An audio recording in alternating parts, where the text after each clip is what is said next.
Hello everyone, this is Tengu, and welcome back to another Dark Souls 3 boss drawing.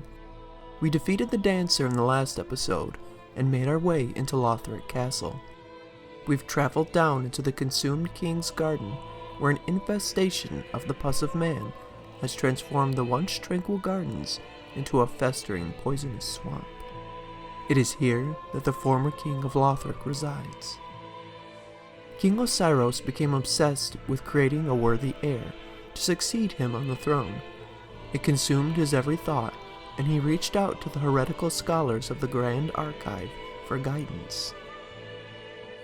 It was here that he began to study the power of moonlight and became fascinated with dragons and their scales of immortality. Perhaps he was trying to create an immortal heir who could permanently link the dying flames and succeed where Gwyn did not. His research led him to an obsession with Seath the Scaleless, a dragon who betrayed his own kind for a crystal that would grant him immortality.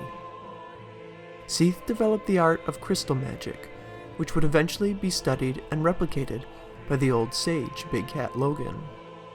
Logan's work was found by the crystal sages, who brought their knowledge to Lothric and shared them with the king. Like those before him, his search for knowledge drove him mad, and the King Oceiros locked himself away. Many assassins were dispatched to his domain, but none returned. The consumed king ascribed his resilience to the divine protection of the dragon scale, for his work had now transformed him into something else entirely. In his current form, he is not a true dragon, but merely an imitation, favoring the scaleless appearance of his obsession. In his madness, he clutches an invisible child in his hand, whom he refers to as Ocelot.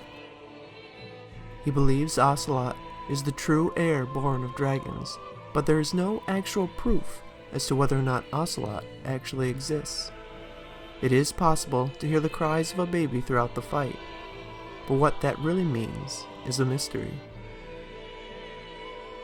In the first phase of the fight, it's best to stay close and either block or dodge any oncoming attacks, then follow up with a hit or two of your own. The second phase of the fight makes this tactic very difficult, as Oceiros becomes much more mobile. His flying breath attacks and fast charge attacks allow him to quickly move from one end of the arena to the next, making him much more mobile. His charge attack can be quite lethal with its power and range. He also has some massive tail swipes, and can easily catch an unsuspecting player off guard. Try your best to stay behind him to avoid most of his most powerful attacks, and keep an eye on your stamina. All the running back and forth will drain you quickly, and leave you pretty open by the time you make it to the boss.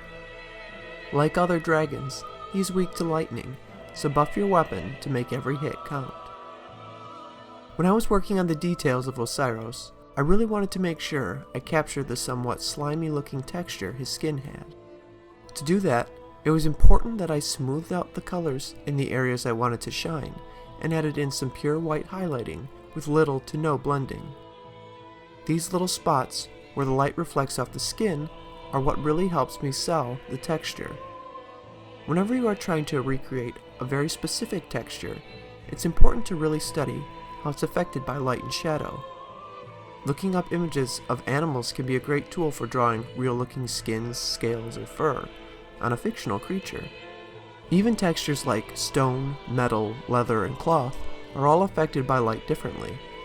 Doing a little bit of research before diving into the drawing will really help to create a more accurate drawing, and maybe even save some time in the long run. I was thinking about who might have been dispatching the assassins that were sent to kill Oceiros, and I have a couple theories.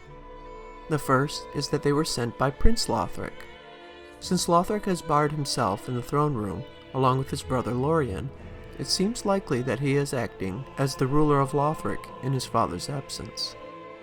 It makes sense that Lothric would want to eliminate his father, as he is in no state to rule and he stands in the way of Lothric ever claiming his birthright.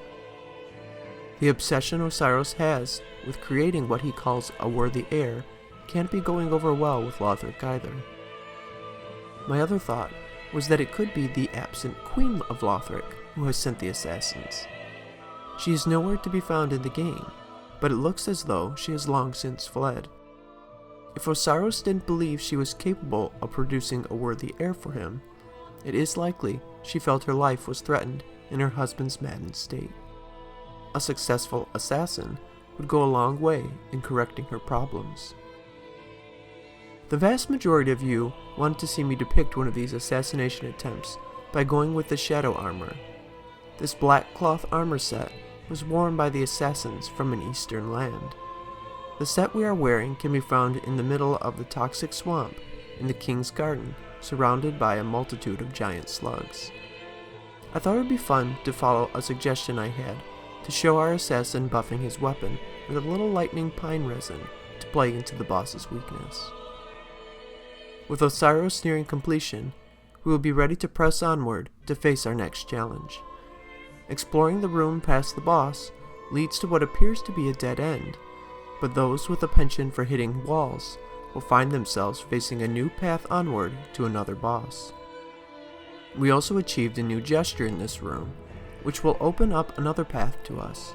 But before we go there, as I know many of you have been dying to for a while, we are going to see this hidden path to the end. As we head into the untended graves, let me know what armor and weapons you would like to see used in the next battle. Please feel free to share your thoughts and suggestions in the comments below. Leave a like if you enjoyed this video, and thanks so much for watching. I hope to see you in the next video.